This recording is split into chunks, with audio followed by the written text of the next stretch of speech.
माननीय सभापति महोदय, विभिन्न समाचार माध्यमों से प्राप्त सूचना अनुसार एवं व्यक्तिगत रूप से भी मिलकर टीआरई के अभ्यर्थियों द्वारा बार बार अवगत कराया जा रहा है कि पूरक परिणाम जारी करने की मांग को लेकर टीआरई 3 के अभ्यर्थी पिछले 45 दिनों से गर्दनीबाग में धरना पर बैठे हैं। अभ्यर्थियों का कहना है कि बिहार लोक सेवा आयोग द्वारा अपने विज्ञापन संख्या 22/2024 के माध्यम से लगभग 87,000 शिक्षक पदों पर नियुक्ति के लिए परीक्षा ली गई है।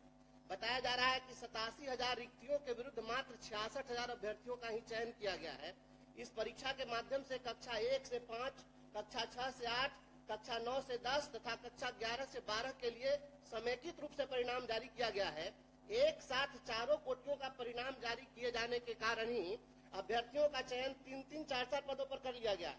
व्यवहारिक रूप से कोई भी अभ्यर्थी कहीं भी एक ही पद पर योगदान कर सकेगा। एक ही अभ्यर्थी के मल्टीपल रिजल्ट जारी किए जाने के कारण हजारों पद रिक्त रह जाएंगे, तो दूसरी ओर रोजगार के लिए संघर्षरत अभ्यर्थी नौकरी से वंचित रह जाएंगे। अनुमानतः विज्ञापित 87,000 पदों में से लगभग आधे पद रिक्त रह जाने की संभावना है। अभ्यर्थियों की मांग पर बिहार लोक सेवा आयोग के परीक्षा नियंत्रक ने दिनांक 15/1/2025 को सार्वजनिक रूप से सूचना प्रकाशित कर अभ्यर्थियों को अवगत कराया है कि अधियाची विभाग अर्थात शिक्षा विभाग से अनुरोध प्राप्त होने पर आयोग द्वारा सप्लीमेंट्री रिजल्ट प्रकाशन की कार्रवाई की जा सकती है, किंतु शिक्षा विभाग द्वारा इस दिशा में कोई पहल नहीं की जा रही है। अतः मैं शून्यकाल के माध्यम से टीआरई 3 का पूरक परिणाम जारी करने हेतु शिक्षा विभाग द्वारा बिहार लोक सेवा आयोग से अनुरोध किए जाने एवं अभ्यर्थियों से वार्ता कर उनका धरना समाप्त कराने के संबंध में सरकार से सदन में स्पष्ट वक्तव्य की मांग करता हूँ। ठीक। अब प्रभारी मंत्री विज्ञापन निकाले, 66,000 का रिजल्ट दिए और उसमें एक ही कैंडिडेट 4-4 पद पर चयनित हो गया, तो 40,000 को अपॉइंट करेंगे। अब 45 दिन से धरना पर बैठा हुआ है और बीपीएससी तैयार भी है कि हम पूरा परिणाम दें। इसको देखा जाए। आग्रह होगा आपसे कि इस दिन काल के प्रश्न को ध्यान करते जो परावर्तित किया इस दिन काल के प्रश्न, ये बहुत बड़ी समस्या है। प्रभारी मंत्री बिहार लोक स्वच्छता एवं अपशिष्ट प्रबंधन संवर्ग नियमावली 2021 की प्रति सदन की मेज पर रखेंगे, उसका जवाब दिया जाएगा।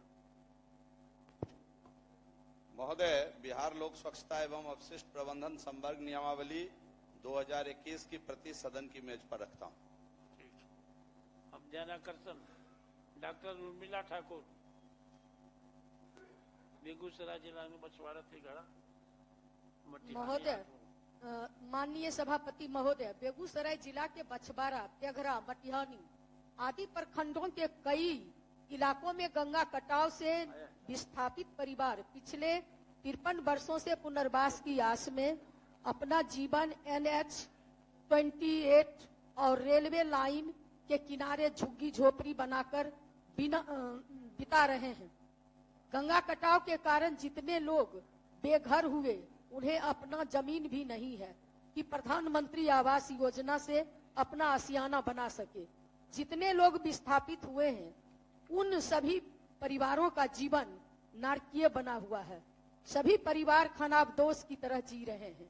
अतः सरकार से सदन में स्पष्ट वक्तव्य की मांग करती हूं कि गंगा कटाव से जितने लोग विस्थापित हुए, उन सभी का सर्वे कराकर सरकार प्रधानमंत्री आवास योजना से मकान बनवाकर सारे परिवारों को पुनः बसाए, जिससे कि जितने भी विस्थापित परिवार हैं, उनके जीवन स्तर में कुछ सुधार हो सके। महोदय, उन जो परिवार सड़क किनारे में या जो रेलवे के लाइन के बगल में जी रहे हैं, उनका क्या दोष है? जिनका घर जमीन सारा गंगा के कटाव में चला गया, तो सरकार का मैं ध्यान आकर्षण के माध्यम से मांग करती हूं कि उस पर ध्यान दिया जाए महोदय। और प्रधानमंत्री चुके महोदय, मैं आसन को भी देना चाहती हूं कि बड़े बड़े ढंग से अखबार में भी निकल करके आसन को भी मैं देना चाहती हूं महोदय। दीजिए।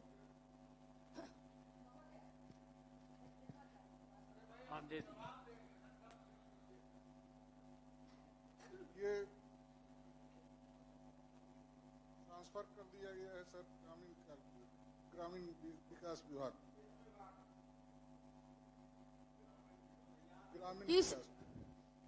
महोदय, तो हमें जवाब माननीय मंत्री देंगे जवाब। माननीय सभापति महोदय, माननीय सदस्य अयोध्या, इसके बारे में प्रधानमंत्री आवास योजना ग्रामीण की प्रतीक्षा सूची में छूटे हुए योग्य परिवारों का नाम आवास प्लस 2024 से सर्वेक्षण कराकर सूची में शामिल करने की कार्रवाई की जा रही है। सर्वेक्षण कार्य 31 मार्च 2025 तक जारी है। सर्वेक्षण सूची में नाम शामिल किए जाने के पश्चात इन्हें नियमानुसार प्रतीक्षा सूची में शामिल करते हुए आवास का लाभ दिए जाने हेतु उचित कार्रवाई की जा सकेगी।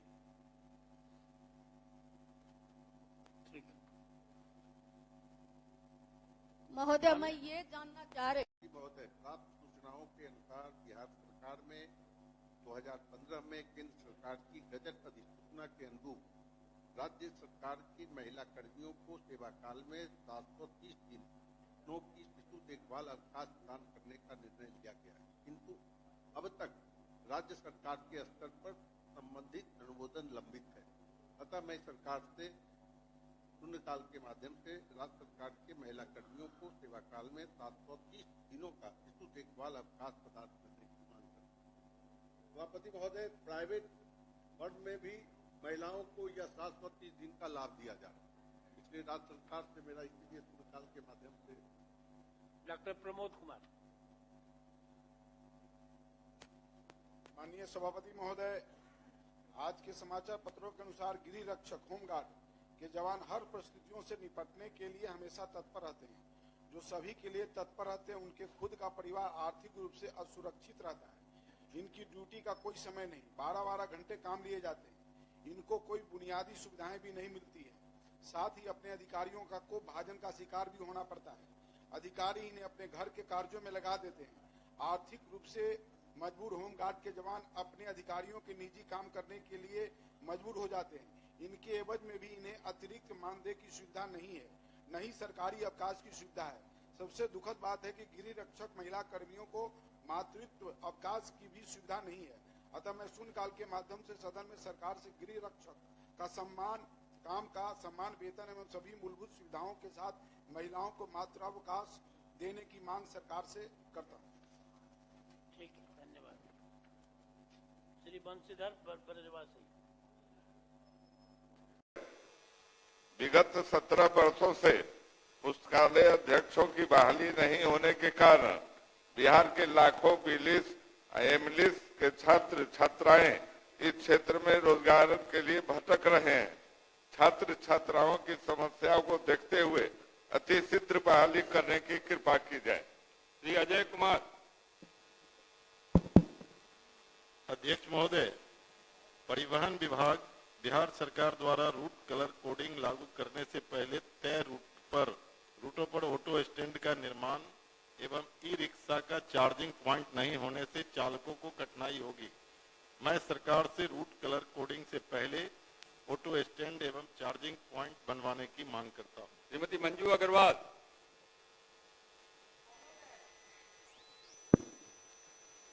गया जिला अंतर्गत प्रखंड सिरघाटी के ग्राम पंचायत श्री रामपुर में ग्राम बीटी बीघा महादलित टोला में केवाल मांझी के घर से गोरू मांझी के घर होते हुए आहरा एवं पीसीसी नाला का निर्माण कराने हेतु सदन के माध्यम से मांग करती हूँ। श्री प्रमोद कुमार सिन्हा।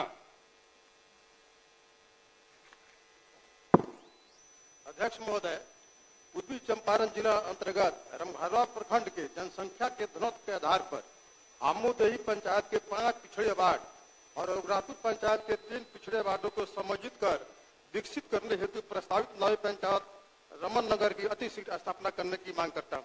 श्री वीरेंद्र कुमार।